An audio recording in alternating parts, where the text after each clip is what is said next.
Have you ever had a day where one small thing ruined your whole mood? It could be a look, it could be a text, or it could be a post online. That is the power of emotions.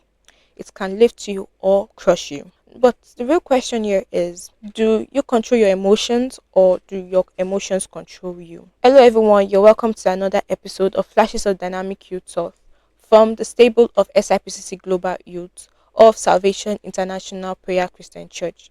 I'm your host for today, Clara, and today I'll be admonishing you on the topic emotional balance. Now, what is emotional balance?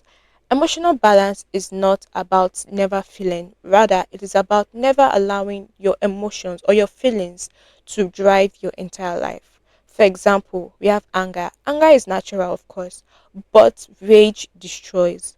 Excitement is good, but recklessness in your excitement can be dangerous. One thing you need to know is that balance means acknowledging your emotions, but not being driven by them. Now, why does emotional balance matter? The first one is decisions. Of course, choices made in anger, in rage, or fear sometimes ends up in regret. Not sometimes, but usually ends up in regret. Another one is relationships. Friendships or love collapses when you are unstable. Another one is opportunities. Employers, leaders, or partners trust people who stay steady under pressure.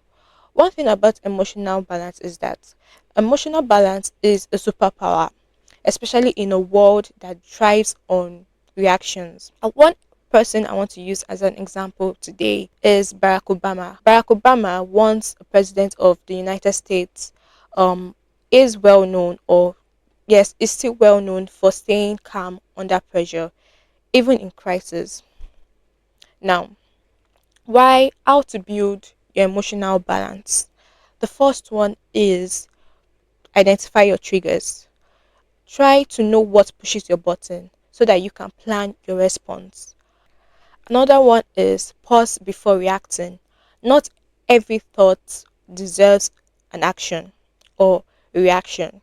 Another one is to channel your energy. You could channel your energy into something more productive. That's why most anger management classes tend to say that you should channel all your anger, all your rage into something less destructive. It could be writing, it could be working out, it could just be something less destructive. Another one is you need consistency. One thing you need to know is that emotional maturity is not a one-time choice. It needs daily discipline. Now, I've come to the end of today's episode, and I hope you were able to learn one or two things from what I have said today. Please do not forget to follow us on all social media platforms at SIPCC Global Youth and at SIPCC Global. And shout out to View Radio for partnering with us on today's episode. And also do not forget to follow them on all of their social media platforms at View Radio and on Facebook at View Radio Media. I remain your host, Clara. See you next time. Bye.